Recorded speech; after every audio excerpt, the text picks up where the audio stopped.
Michigan State University, and he's one of the basic supporters of what Lapine has been doing down here in Playa, Carmen. Can you introduce yourself and tell us a little bit about yourself? My name is Lapine. I'm a professor at Michigan State University. I've been involved with Angel Notion since actually the year 2000.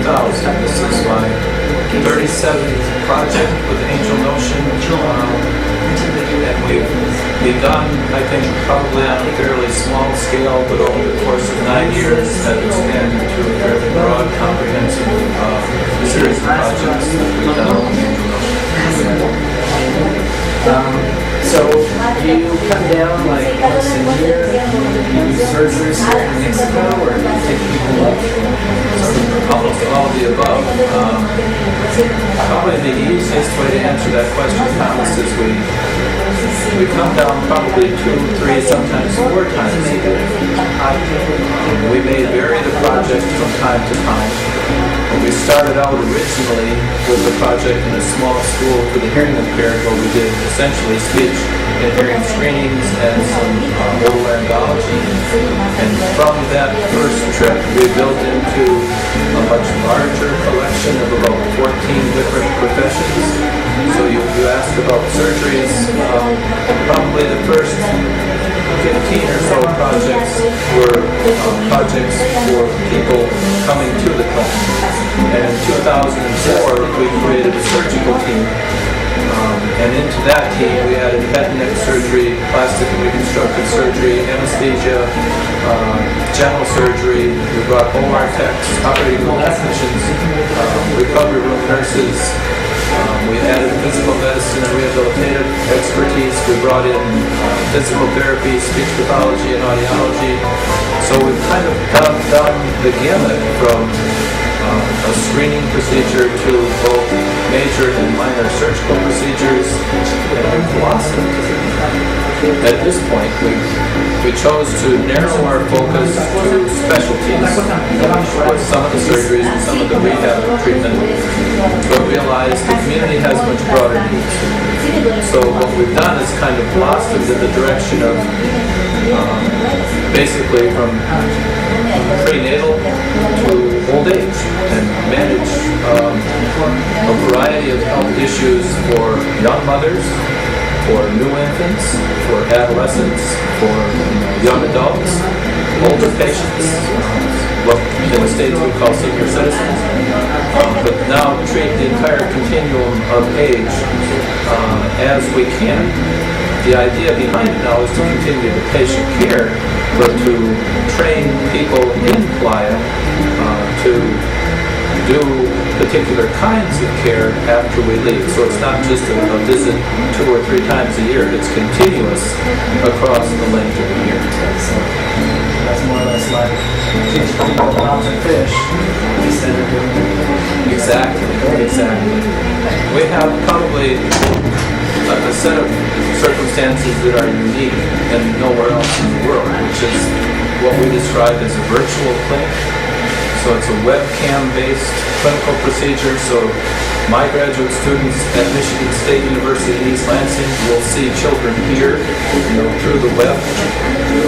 There's nowhere else doing that in speech and language pathology. So that gives my students an opportunity for a bilingual educational experience. It gives families here access to care that is not reasonably attainable for them in the community. It allows us to, what I call have a win-win situation. We have something to offer, Playa has some needs.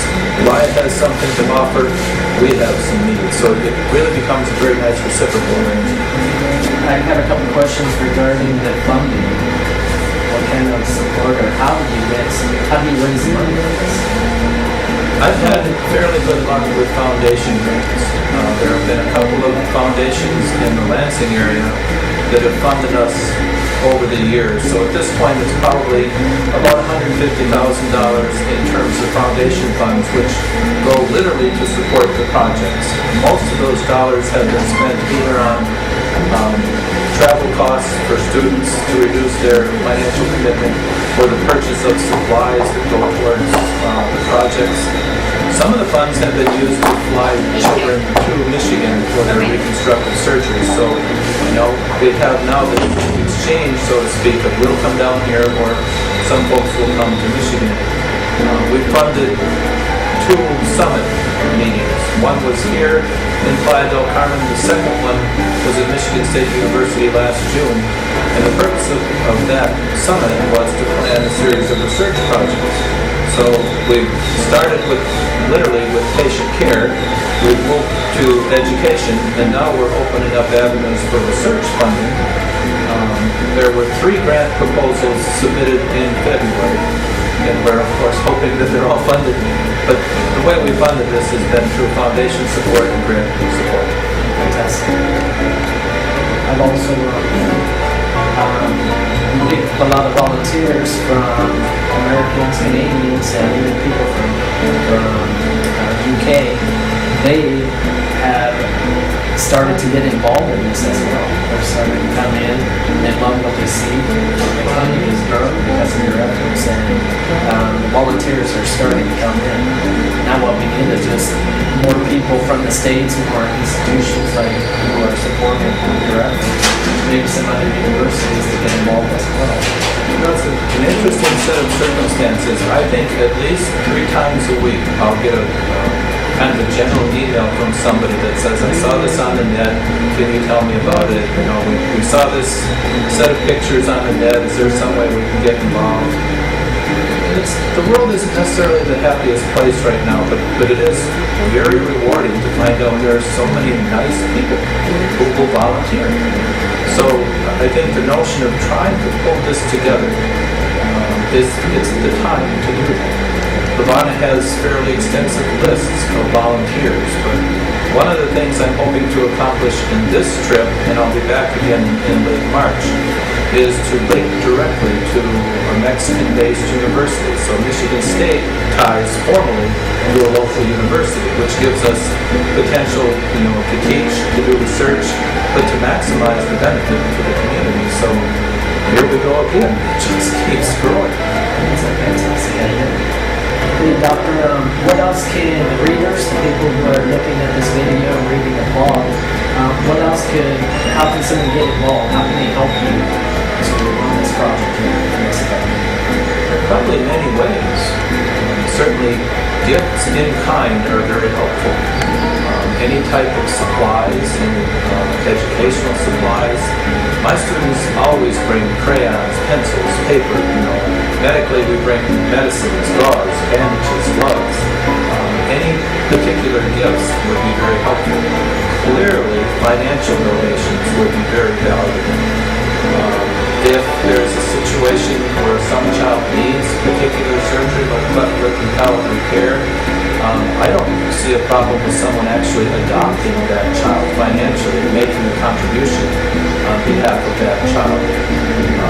There are needs for special equipment, certainly orthotic and orthopedic circumstances.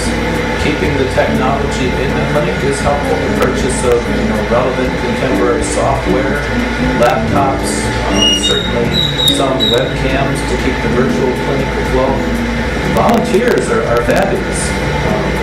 Translators, anybody who can help organize, a filing system or just file.